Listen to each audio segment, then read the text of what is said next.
এই মুহূর্তে আবহাওয়ার গুরুত্বপূর্ণ খবর। বাংলার আকাশে ইতিমধ্যে মেঘের আনাগোনা ধীরে ধীরে শুরু হচ্ছে, যার প্রভাবে জলীয় বাষ্পের উপস্থিতি বাড়ছে এবং এগুলো থেকেই বৃষ্টিপাতের সম্ভাবনা আরো নিশ্চিত হচ্ছে। ইতিমধ্যে আবহাওয়া দপ্তর সেই বৃষ্টিপাতের কথা জানিয়ে দিয়েছে। বৃষ্টিপাত কোন সময়গুলোতে বেশি হতে পারে আমরা এখানে নতুন করে আলোচনা করব। এখানে নতুন আপডেট চলে এসেছে।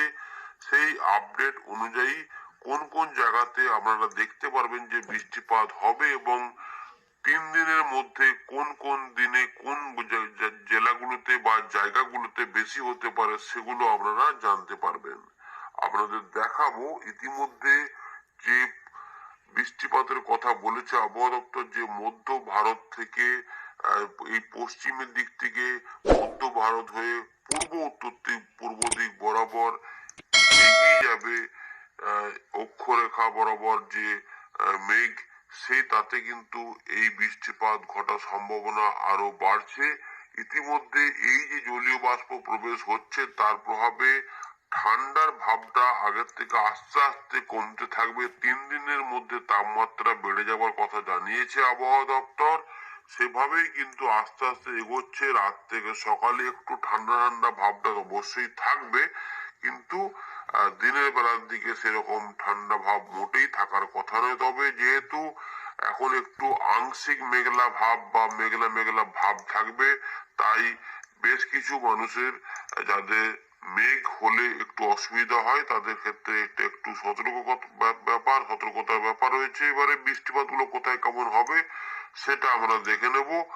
উত্তরবঙ্গের তুলনায় দক্ষিণবঙ্গে বৃষ্টিপাতের সম্ভাবনা বেশি রয়েছে। পাশাপাশি উত্তরবঙ্গের মালদা এবং দক্ষিণ দিনাজপুরের দিকে সম্ভাবনা রয়েছে। পাশাপাশি বাংলাদেশেও কিছুটা বিক্ষিপ্ত হতে পারে এদিক ওদিক করে। আর গাঙ্গেয় পশ্চিমবঙ্গে কোন কোন এলাকাতে হবে চলুন সেটা আমরা দেখি।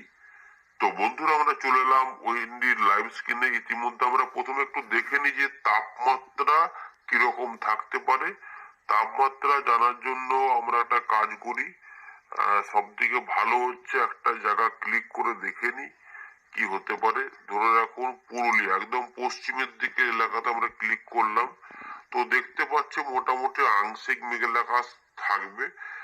আর সর্বোচ্চ তাপমাত্রা 28 ডিগ্রিতে পৌঁছে যাবে। সর্বনিম্নটা কিন্তু এবারে আস্তে আস্তে যেটা দেখা যাবে যে মঙ্গলবারের মধ্যেই সেটা 18 থেকে শুরু করে করে ওই 18 ডিগ্রি আশেপাশে 18 থেকে 19 পর্যন্ত চলে যেতে পারে। এবং 13 তারিখ বৃষ্টিপাত দেখাচ্ছে একবার। 14 তারিখে রাতের বেলাতে বৃষ্টিপাত দেখাচ্ছে এবং 15 তারিখেও বৃষ্টিপাত দেখাচ্ছে সন্ধ্যের দিক থেকে। অর্থাৎ যেটা বোঝা যাচ্ছে যে বজ্রগর্ভ মেঘেও বৃষ্টিপাত হতে পারে। যার প্রভাবে যেটা হতে পারে যে ওই আহ দুপুরের পর থেকে বা সন্ধ্যের দিক থেকে বৃষ্টিপাত হওয়ার চান্সটাই বেশি রয়েছে। এরপরে 16 তারিখে আবার রোদ ঝলমল আকাশ শুরু হবে এবং এই সময়কালের মধ্যে তাপমাত্রা কতটা নামতে পারে, 18 তারিখের দিকে জলীয় বাষ্প কমে যেতে পারে এবং 12 ডিগ্রিতে পৌঁছতে পারে। কিন্তু 19 তারিখ থেকে তাপমাত্রা আবার দেখা যাচ্ছে যে ঊর্ধ্বমুখী হতে শুরু করবে। অর্থাৎ 14 ডিগ্রি, 16 ডিগ্রি, 18 ডিগ্রি এইভাবে উঠতে থাকবে, এমন সম্ভাবনা রয়েছে। এবারে ব্যাপার হচ্ছে যে এই যে আবার তাপমাত্রা উঠবে, তাহলে কি কোনো ঘূর্ণাবর্ত বা জলীয় বাষ্পের আবার আসবে? তো মাসের এই তৃতীয় সপ্তাহের দিকে আমরা যদি দেখি তাহলে দেখা যাচ্ছে যে জলীয় বাষ্পযুক্ত আহ যে হাওয়া সেটা কিন্তু আবার বাংলার দিকে যাচ্ছে। অর্থাৎ এইখানে আবারও নতুন করে কিছু বৃষ্টিপাতের প্রকোপ আসতেও পারে। তো সেগুলো এখনো অনেক দেরি আছে। আগে এই বর্তমান যে ব্যাপারটা ঘটতে চলেছে সেটা নিয়ে আমরা আলোচনা করব। তো মেঘ যেটা দেখার চেষ্টা করছিলাম, তো ইতিমধ্যে মেঘ যাচ্ছে পূর্ব দিকে, উত্তর পূর্ব দিক বরাবর এইভাবে মেঘ যাবে।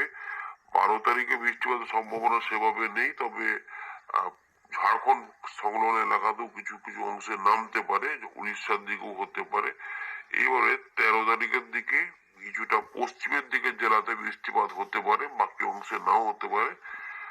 আর 14 তারিখের দিকে কিছুটা মালদা সংলগ্ন যে রয়েছে বিহার সংলগ্ন যে আমাদের দিনাজপুর রয়েছে সেখানে বৃষ্টিপাত হতে পারে। এবং দেখা যাচ্ছে যে ঠিক সন্ধ্যের আশপাশ থেকে পুরুলিয়া, বাঁকুড়ার কাছাকাছি এবং বীরভূম, মুর্শিদাবাদ, বর্ধমান এই জায়গাগুলোতে বৃষ্টিপাত প্রবেশ করতে পারে। আর মালদাগুলোতে রয়েছে বাংলাদেশের রংপুর, রাজশাহীর দিকেও যেতে পারে, কিছুটা খুলনা বিভাগের ঠিক উপরের দিকে, এবং এই জায়গাতে একটু বৃষ্টিপাত বেশি দেখাচ্ছে। আর মধ্য ভারতে কিছুটা কুয়াশা হতে পারে। 15 তারিখে বৃষ্টিপাত ছড়াবে, সেটা হচ্ছে গিয়ে দুপুরের পর থেকে একটা বৃষ্টিপাত আসতে পারে এই এলাকায়, যেহেতু এতটা জলীয় বাষ্প ঢুকে থাকবে, ফলে এগুলো আস্তে আস্তে এদিকে সরে যাবে, ফলে এইগুলোতে বৃষ্টিপাত ওই বিকেল থেকে সন্ধে বা রাতের মধ্যে হতে পারে। সেটা কলকাতার দিকেও হতে পারে, এই সম্ভাবনা 16 তারিখ থেকে ফাঁকা হবে, এরকম ব্যাপার রয়েছে। এবারে এই যে মেঘগুলো দেখালাম আপনাদের, এই আপডেটে অল্প স্বল্প আর একটু পরিবর্তন হবে। আর তো অনেকে বলছিলেন যে একটু ঝোড়ো হাওয়া টাওয়া হবে কিনা, সেগুলো দেখাতে দেখুন 13, 14, 15। আমাদের দিকে কিন্তু সেরকম ভাবে ঝোড়ো হাওয়ার ব্যাপার আপাতত সেরকম ভাবে নেই। ওই যদি থাকে ওই একটু ঝাড়খণ্ডের দিকে থাকতে পারে, সেটা 15 তারিখের দিকে। আর যদি বজ্র বিদ্যুৎ অনেকে বলেছেন দেখাতে, বজ্র বিদ্যুতের নিয়ে অনেকে বলছেন যে বজ্র বিদ্যুৎ কি হবে। তো দেখুন 12 তারিখে চলে গেলাম, 13 তারিখে সেরকম কিছু বড় মাপে দেখা যাচ্ছে না, যেটা আছে এইদিকে আছে।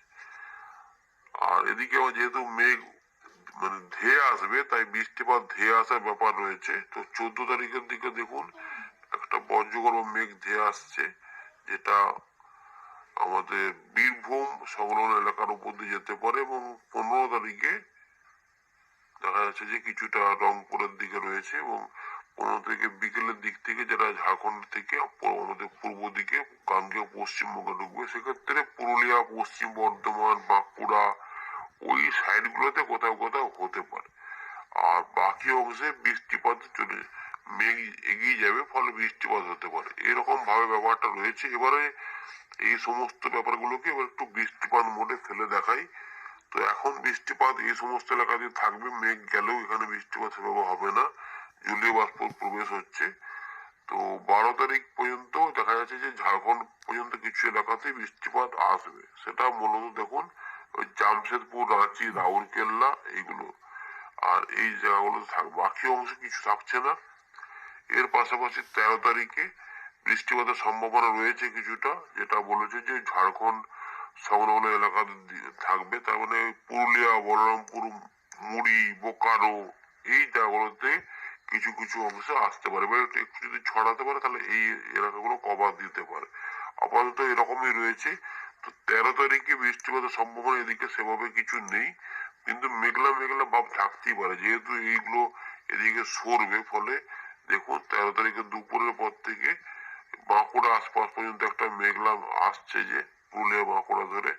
পরের দিকে আর কিছু দেখা যাচ্ছে না, তবে একটু সামান্য পরিবর্তন হবে বলে মনে হচ্ছে, যেহেতু এতটা জলীয়বাষ্প ঢুকছে। আর যেটা হবে 13 তারিখের পর 14 তারিখে বিহার হয়ে ঝাড়খণ্ড সংলগ্ন এলাকা ধরে মালদা এবং দিনাজপুরের দিকে একটা বৃষ্টিপাত যাবে, যেটা বাংলাদেশের রংপুর বিভাগেও প্রবেশ করতে পারে, এবং সামান্য কিছুটা রাজশাহীতেও যাবে। এটা হয়ে গেল রাত থেকে সকালের দিকে। দুপুরের বেলার দিকে সেরকম কিছু থাকবে না, দুপুরের দিকে থাকবে না।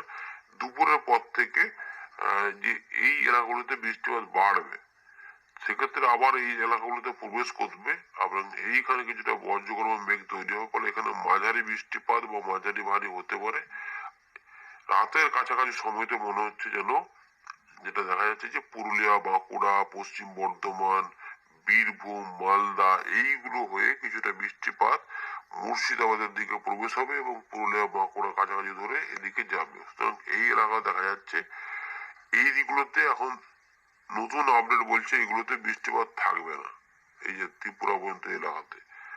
এবারে যদি হয় সেটা ভালো, সরস্বতী পূজার দিনটায় বেশিরভাগ এলাকাটা পরিষ্কার পরিচ্ছন্ন থাকবে, কিন্তু রাতে বৃষ্টিপাত রাত থেকে সকালে নামবে। কিন্তু মালদা, দিনাজপুরের দিকে বেশি দেখাচ্ছে, মুর্শিদাবাদ রয়েছে, রাজশাহী রয়েছে। এবারে এইটার পরে এখানে একটু মাঝারি ভারী রয়েছে রংপুরের দিকে।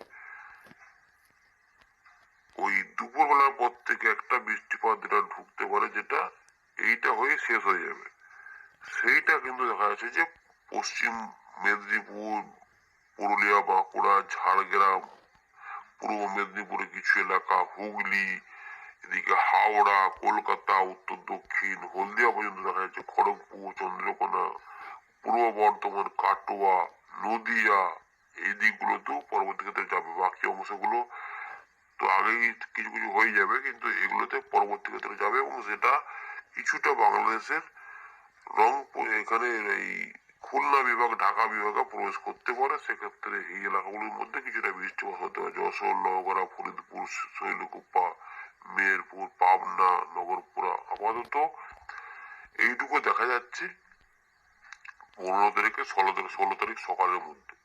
16 তারিখ থেকে আবহাওয়া পরিষ্কার পরিচ্ছন্ন থাকবে বলেই মনে হচ্ছে। একটু আংশিক মেঘলা থাকতে পারে। এই 17 তারিখ, 18 তারিখ পর্যন্ত জলীয়বাষ্প গুলো কমে যাবে।